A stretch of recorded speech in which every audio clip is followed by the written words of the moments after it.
In 1995, a short black and white film was shown to a specially selected audience in a private cinema in London.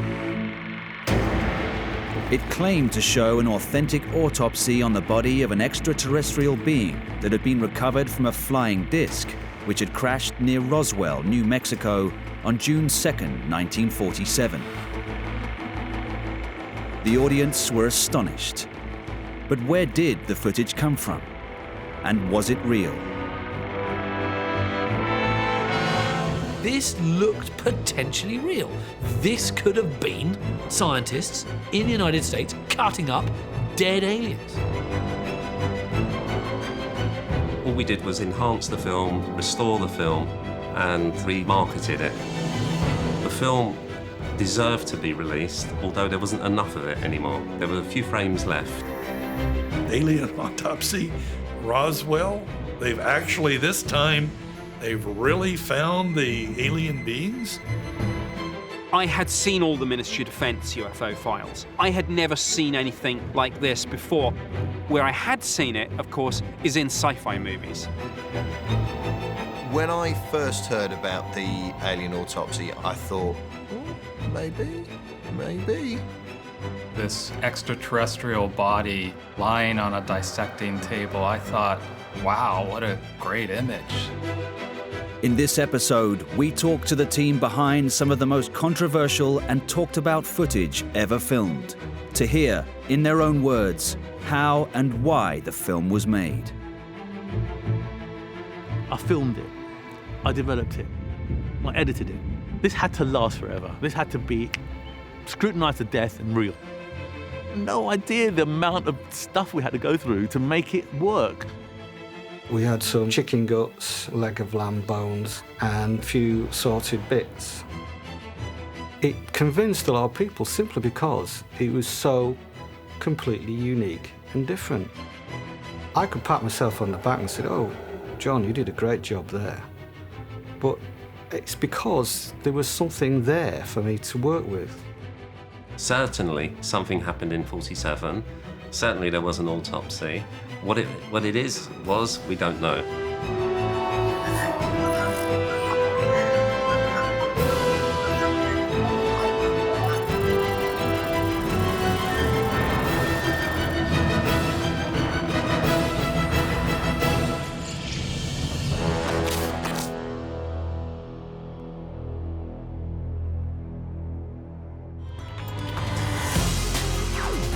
The so-called alien autopsy film footage created a huge stir, not only with the television executives at the screening, but also with the public at large.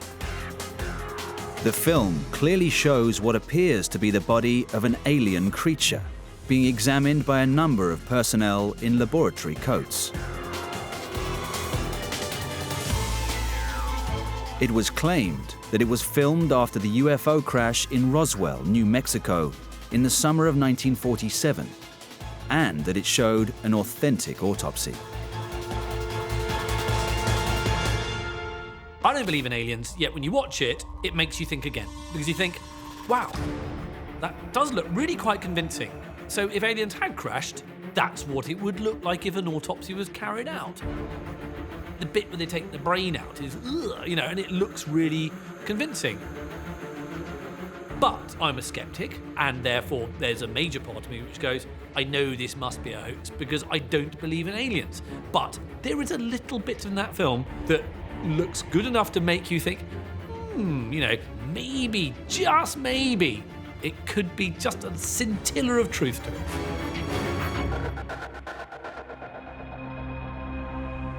This basically looks like a human mannequin that someone's just thought, okay, well, they're gonna be smarter, so let's make a bigger head. And oh, I know, let's add an extra finger, because that's a really kind of otherworldly concept. I don't know, maybe that's what aliens really look like. I'm guessing different atmospheres, different evolution would probably mean that they look significantly more different than us. We have no idea. So you look at it and you go, well, why not? As one watched the documentary further, one saw that as they worked with the corpse of the alien, it seemed rather, shall we say, rubbery. Response was not the kind of solid way a corpse would move. The internal organs looked like meat scraps or something. It didn't look like an autopsy procedure. I think one of the big problems behind the alien autopsy footage is that the figures are very humanoid, which suggests convergent evolution across, some people will say just space, but also some people think that these people may have been temponauts, traveled across time. They do look suspiciously humanoid, and they do seem to conform a little bit too exactly to the kind of Dan Dare 1940s image of the alien.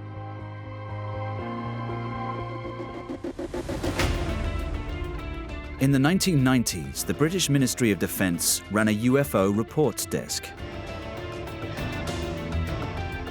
It was run by Nick Pope, and it was the nearest thing to a real-life X-Files department. Pope was at that first screening and saw the footage. I was, of course, intrigued to hear about this and interested when I got the invitation. I went along with no particular expectations. I turned up at the Museum of London to find that there were no other government people there, so far as I could tell. And with no preamble, we were just shown this rather grainy, occasionally out of focus piece of footage. The pitch here is, this is 1947. Well, wait a minute, the first thing is, the thing's in black and white. We had colour footage, for example, during the Second World War, and we don't, when we get to those important moments, suddenly notice that it all goes out of focus at the critical point. Firstly, if this is really Roswell and 47, why have we kind of gone 3 steps back when it comes to the technology? I was interested, amused. I think some people were a little bit shocked and surprised. Some people in the audience clearly believed it. I did not.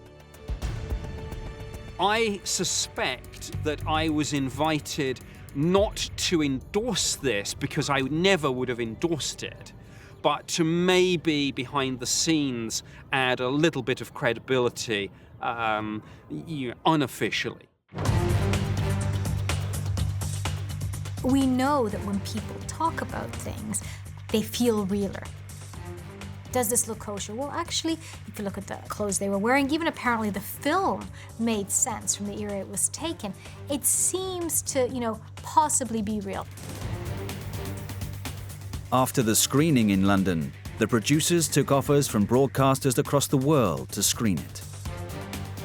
The largest deal was reportedly done with the Fox network in the United States. This thing explodes into the public spotlight and into the public consciousness. It gets sold to Fox, and there's a TV special. Then clips get licensed, and little extracts and stills get shown by almost every major news media outlet on the face of the planet. Fox Television broadcast the footage in the United States on August 28, 1995, under the title Alien Autopsy, Fact or Fiction. Attracting an estimated audience of nearly 12 million people, the program caused a sensation.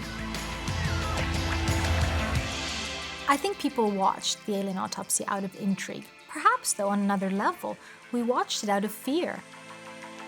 If there is something else out there, in the same way that the caveman feared sort of the big bad dinosaurs, is there a part of us that thinks, well, are we safe? Do we need to watch this just to make sure that we know everything?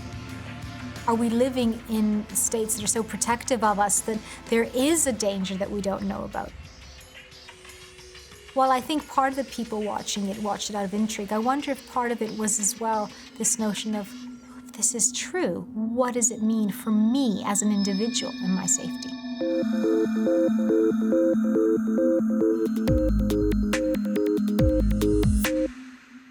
extraterrestrials have a built-in plausibility, unlike maybe Bigfoot and Nessie, because yes, you know, there's this enormous universe out there, and statistically, sure, how could extraterrestrial life not exist somewhere in these billions, trillions of stars? Have they visited us? That's where they would disagree. But it's not an implausible idea in the same way that Nessie or Bigfoot are implausible ideas.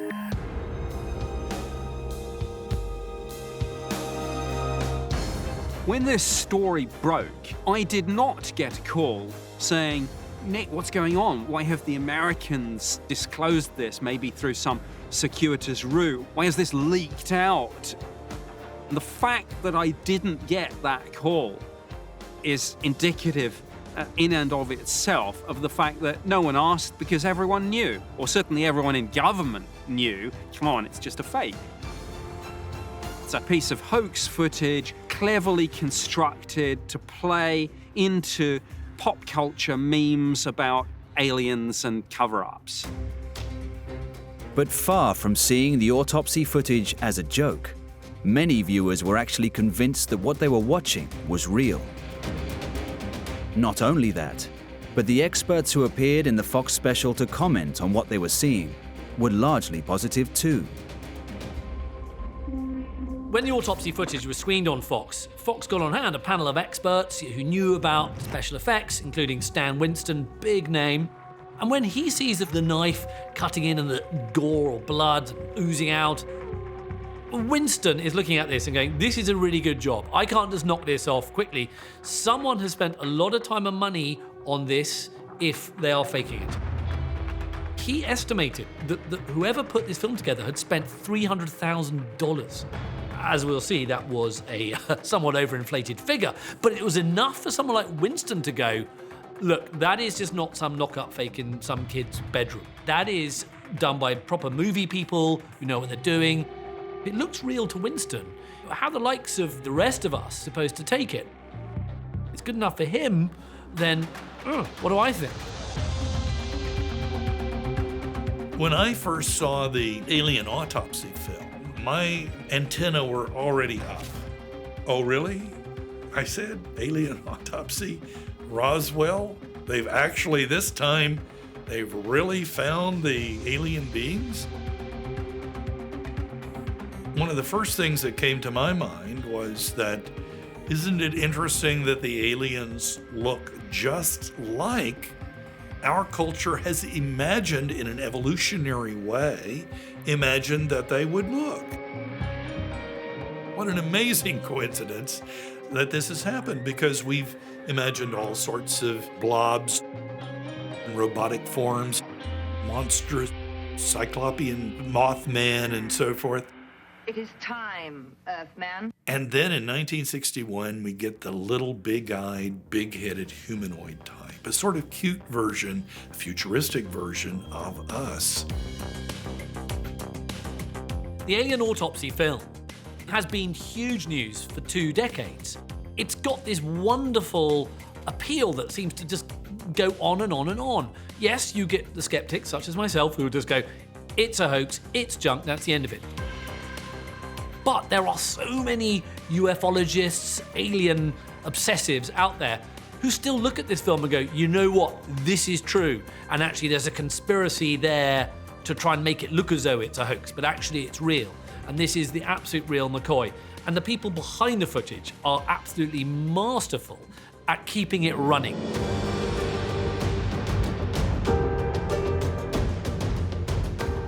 The man who owned the autopsy footage hosted the screening in London and then sold the clips to Fox and other broadcasters around the world is Ray Santilli, a music and record promoter based in London. The commercial exercise was to put it out there and let people make up their own minds. We gave it to the broadcasters and said, look, you investigate it. They spent millions of pounds investigating the film, you know, making their documentaries and programs, including Fox in America, all of which were very successful. But we really didn't care whether they came back and said that the film was real or not. The whole idea really was to put it out there and let people make up their own mind. Santilli has since admitted that the Alien Autopsy film was actually a reconstruction, containing only, in his words, a few frames from the original 22 rolls of film, which he says he bought from a retired military cameraman back in 1992. We took a gamble at the beginning because we didn't want to go out there and say, look, this film is 100% genuine. We knew that we'd restored certain parts of it. So our idea at the time was to give the film to broadcasters and say to them, look, you investigate it. Whatever you decide, you can make a documentary about it, and you can say it's rubbish or you can say it's real. We actually don't care, but we would like to have the rights to the documentary you make. They went ahead, they all made their programs. Most of them, in fact all of them, said that the footage was real. We took those programs and we had video rights to those programs, which is how we made our money. Ray Santilli is, a pretty complicated figure. His background is in media production. He's not the likely source or a conduit for an alien autopsy film. But, he creates this very compelling story that he's been in touch with this old US Army Air Force cameraman who had filmed the autopsy and the crash landing. And it was through him that he gets hold of this footage. Like all hoaxes, the person putting the hoax out is always saying that this has come from someone else. Just like the Hitler Diaries, the man who sold it wasn't the man who originated it. The film deserved to be released, although there wasn't enough of it anymore. There were a few frames left. What we did was, and the way I see it, is no different from, you look at many of the great works of art that are hanging in the galleries out there that have been restored so many times that, they bear no resemblance to really what the original artists had done at the time. All we did was enhance the film, restore the film. We were not able to examine the authenticity of the content itself because we weren't there in 1947. All we have is the image. What we were able to check was the background of the photographer. We were able to verify his story in terms of his career and the reasons that he sold the film to us, because he was in quite desperate straits at the time.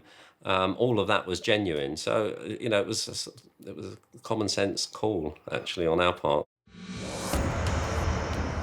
Santilli admits that only a few frames of the original footage, less than 1 second's worth, shot back in 1947, was actually used in the final autopsy film, and that the majority of what we see is just a clever recreation.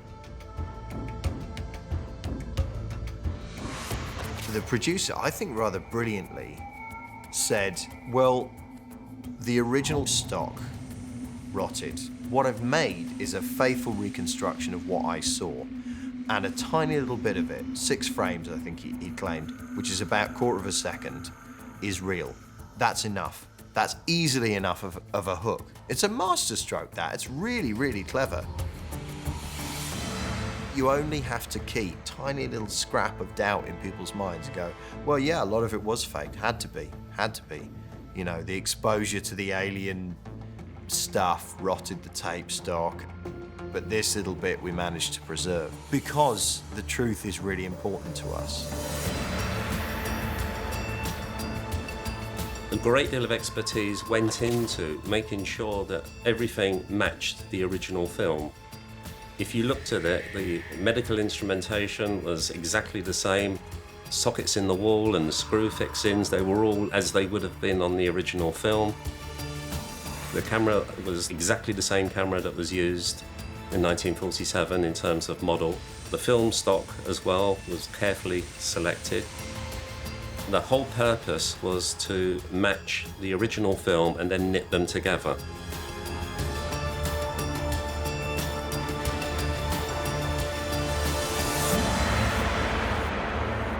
I give him some marks for nerve.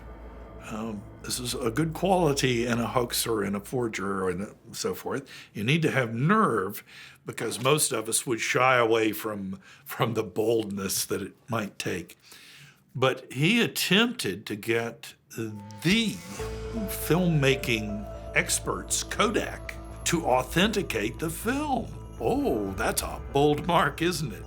What he tried to do was bring in a little piece of leader film from, this is a secret, highly secret film of this alien autopsy. We can't bring that in and so forth. But we just want you to authenticate that this is actual 16 millimeter leader film that would have been used in 1947 and so forth. Well, of course, Kodak, I'm sure, could have done that, but they were too smart to buy that. Because if we're going to authenticate something, we want to have all of it. This is validating what the skeptics have said all along. Somebody made a model and they shot a modern film made to look like a kind of 1940s film. But, of course, the door was left open. You're doing the admission that it was a fake, which itself gets some fresh media coverage. But for all the believers and the conspiracy theorists, you just give them that last little bit of hope. Well, don't worry, there are 5 genuine frames in there somewhere. So if the alien autopsy footage had been recreated, how was that done? Where and by whom? Well, unbelievably, the set for the autopsy film was constructed in the living room of an empty flat in Camden Town in London. John Humphreys, a special effects artist and sculptor, was contracted for 4 weeks to construct 2 dummy alien bodies. He claims that Ray Santilli showed him some excerpts from the original autopsy footage filmed in 1947. When I saw the footage, it was quite badly degraded, but there was glimpses of information that was enabled me to sculpt from. I mean, I sometimes work on films and be asked to make a Greek god from a picture the size of a postage stamp. It's something I can do.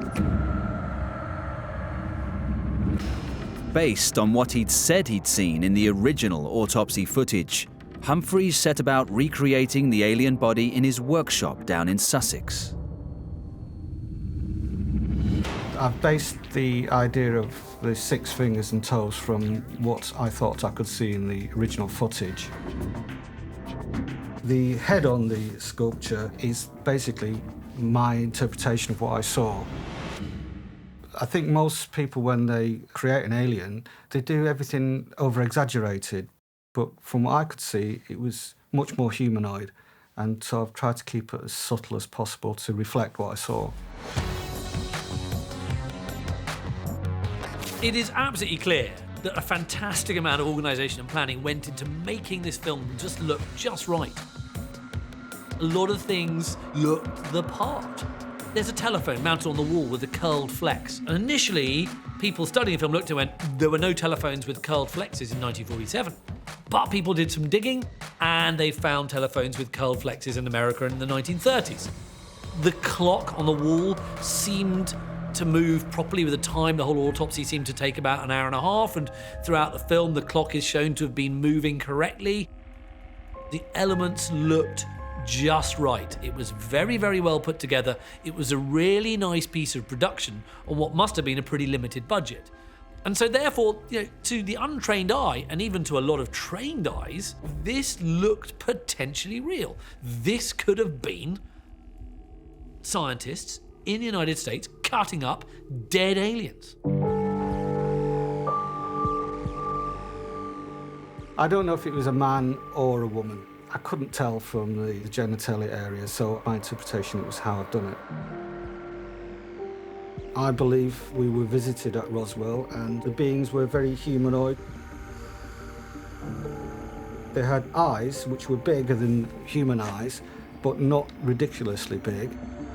The black covering may have been some kind of protective type lens for our atmosphere.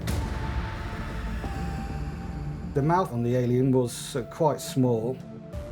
The head was big in comparison, but maybe they have a greater brain capacity than ourselves. What's going on with the belly? I think the beings had been decomposing for a short period of time, and there was some swelling. Maybe if you're from another planet, you may decompose quicker in our atmosphere, who knows? The alien itself was, especially with hindsight, having been a bit suckered in by it at the time, is a bit disappointing in as much as it conformed very closely with versions of aliens created in comic books and sci-fi and all the rest of it. My feeling is that if there is intelligent life outside of what we've experienced so far, it's unlikely to look anything like us. According to Humphreys, the alien insides and brains were made using sheep innards set in raspberry jam, alongside chicken entrails and knuckle joints, which were bought from a butcher's shop in Smithfield Meat Market in London.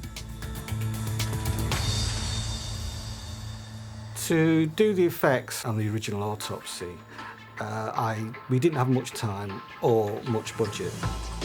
And so I went down to Smithfield Market, to Cosby's, who supplied me with the items I required. We had some chicken guts, some leg of lamb bones, and a few assorted bits.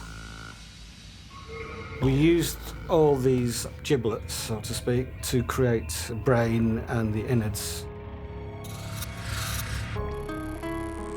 As hoaxes go, it looked great. It played in very firmly to what I wanted to see from something like that.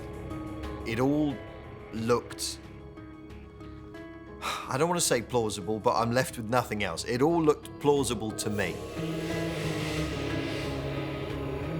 I think to a large extent, there's quite a simple reason as to why we want to believe these things are true. And I think part of it is because the belief that something so extraordinary could be true, A, takes us out of sort of the banality of day to day, but B, makes other things perhaps that we hope for possible as well.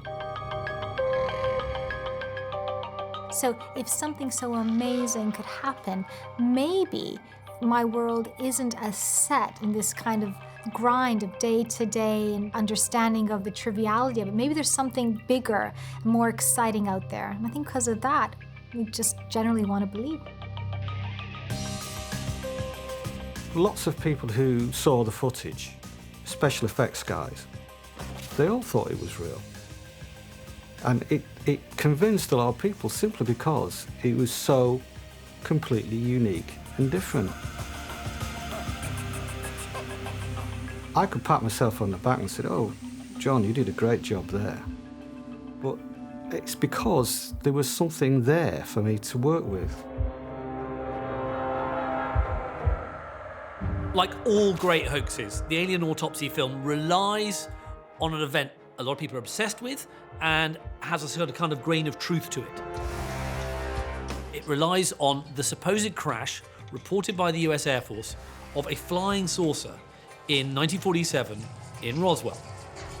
Then Air Force later changed their story to the fact that actually it was a weather balloon and it wasn't a flying saucer, but there's enough there for the ufologists to look at and go, no, there must be a story there, it's being covered up. Because everyone thinks that the Americans are always covering up, every day, all the time. That's what the Alien Autopsy film builds on, and so it piggybacks something that people believe and it adds to it. So therefore, the dovetailing therefore gives it more credibility. After filming, the team are supposed to have disposed of the bodies by cutting them into small pieces and placing them in rubbish bins across London. They filmed the autopsy, which takes a bit of time. They then had to get rid of a body. Now, that's not easy to do. I don't know how many bodies you've got rid of, but it's difficult. So they had to apparently split up the bits of the alien and deposit it in various bins around Camden. I mean, the idea of one of them arriving at a public bin, go, this is already full of meat. It's got, look, there's long fingers poking out of this, was no good. I thought this was my section. The story of how the film is put together, it almost feels comic. The fact that it wasn't filmed in Roswell in 1947, but is actually filmed in a flat in Camden in North London by some chancers who are basically having a laugh. I love the way that they acquire this sort of offal and entrails from butchers. They're having to sort of smuggle the alien body up the stairs into the flat. And then when it comes to the final dismemberment, they're chucking the parts into bins all over London. It's almost like actually a real murder, a real sort of mafia hit, in which you're taking a leg and a foot, and you're putting that in one bin and a bit of brain in the other bin. It is the stuff of great comedy. The Alien Autopsy television special also featured a man reading a statement verifying that he was the original cameraman and the source of the footage. Santilli has since admitted that he'd found an unidentified homeless man on the streets of Los Angeles, persuaded him to play the role of the cameraman, and filmed him in a motel.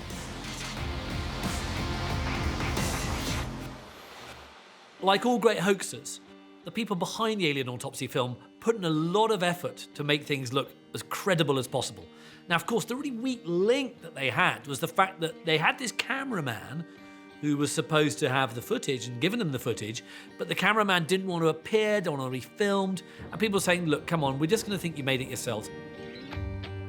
What we think may have happened is that the hoaxers got a tramp, and they just dressed him up a bit, chucked a camera in front of him and said, say you're the guy who filmed it.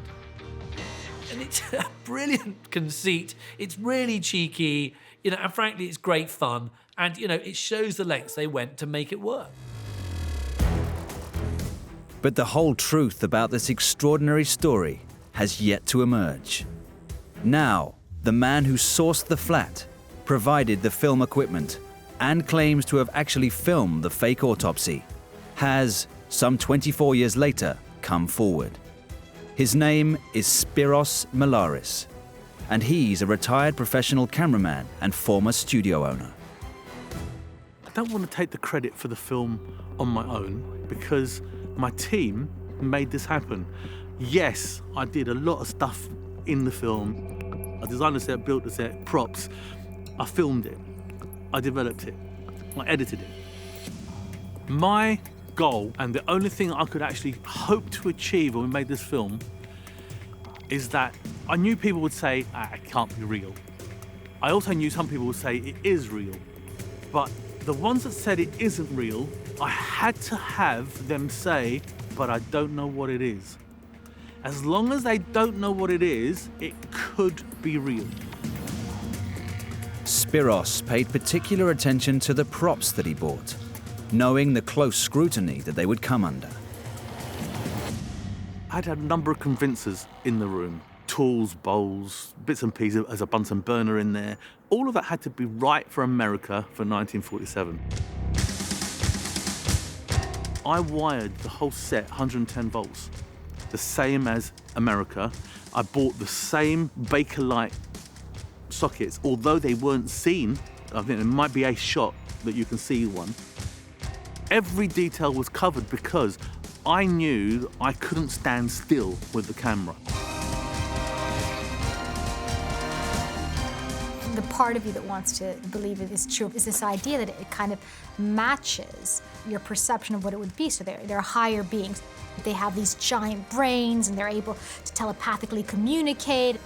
So the idea that it's these little people with giant heads kind of fits in with this notion that we have or we've been sort of fed over the years. I think that's the part you think, oh, okay, well there's a box tick. But then you kind of think, really, truly, there's just a couple of guys in white suits, and this room doesn't look too kind of high-tech. It just seems to me if there was, a life form from another planet, there'd be a lot more precaution taken than a couple of guys in white suits cutting it up. One interesting thing that I did notice is that the time on the clock, I believe, that you first see, as I recall, is 10 past 10. Now, if you buy an old clock from anywhere, or if you buy a watch, very often set at 10 past 10 or 10 to 2. I think it's a symmetrical smiley face. So if you went out to a props department and wanted to find an old clock from that era, chances are the time would be preset to 10 past 10. It's just kind of playing to the UFO and the conspiracy theory community's expectations. It's showing people what they want to be shown, trying to get them to believe what, in a sense, they want to believe, and in many cases they already believe. So you're kind of playing to the gallery.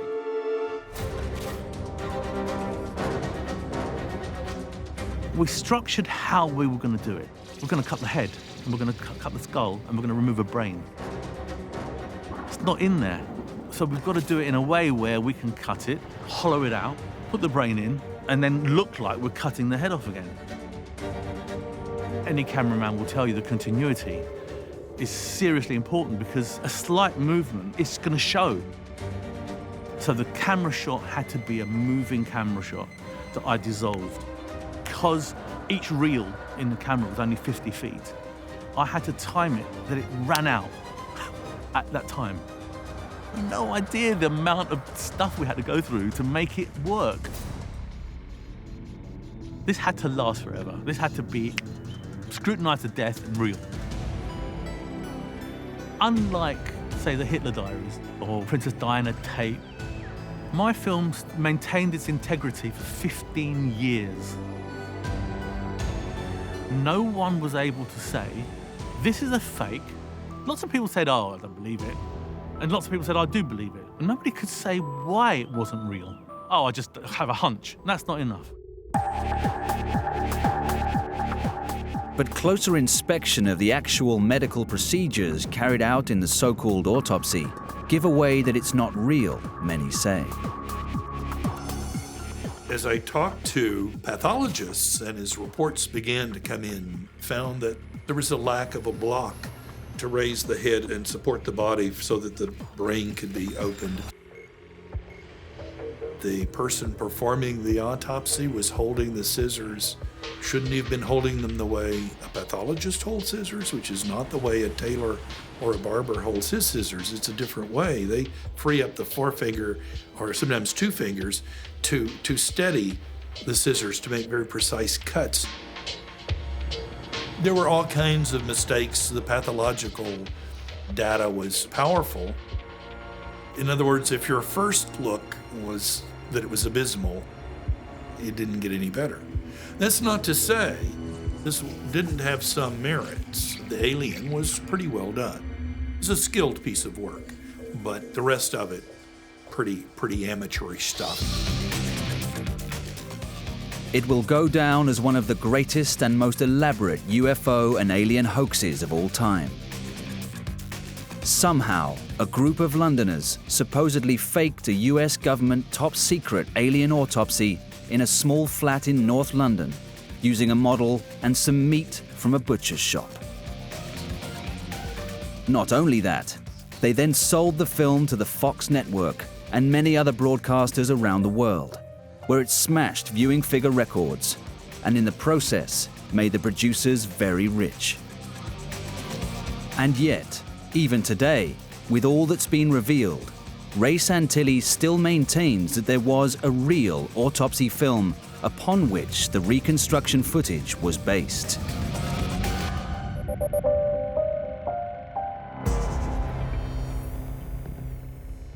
There was original alien autopsy footage.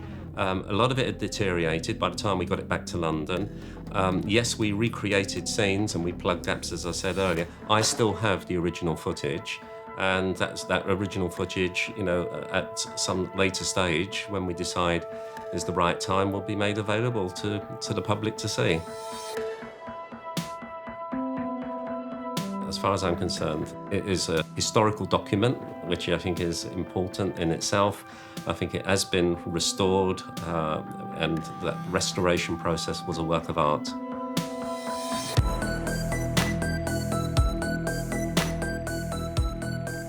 I think that the people behind this, they were having a laugh. I think they were setting out to produce what is a great hoax. It's not criminal, they're having fun. I can make an alien autopsy film and tell you, and it's up to you if you want to believe it. That's fine, nothing wrong with that. But I think that what must have surprised them was the fact that it just ran and ran and ran, and it obviously became such a great source of revenue. No wonder you would keep quiet that it was a hoax for as long as they did, because they were earning money from credulous TV executives who were desperate to boost their ratings, desperate to get advertising revenue in. So in many ways, everybody's happy. I think for the people who made the film, it must be a bit weird to imagine it's all gone this far and it's all taken this long. This ball has stayed in the air forever. I think if I made that film, I'd imagine that that might go a week or two before you get caught and go, it was good fun. This has been 20-something years, you know?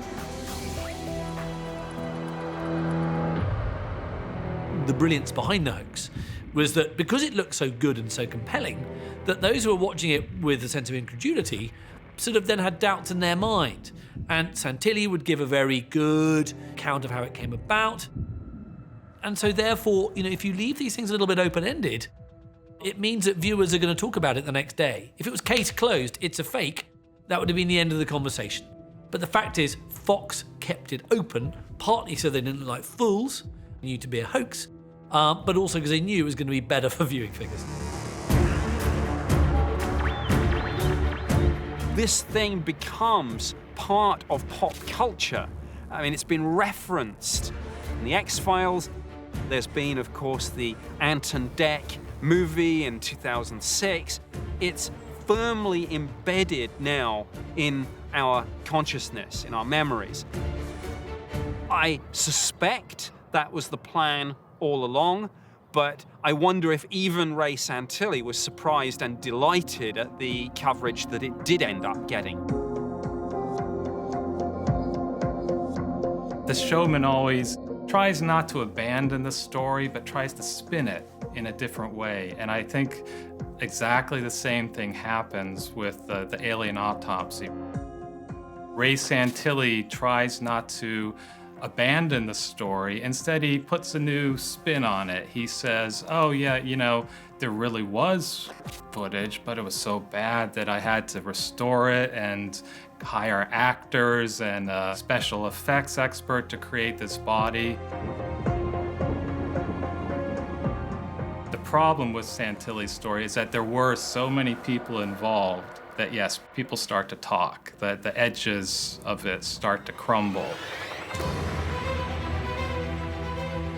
How credible is Santilli's story that it's a restoration? I mean, once you've admitted that, kind of the game is up.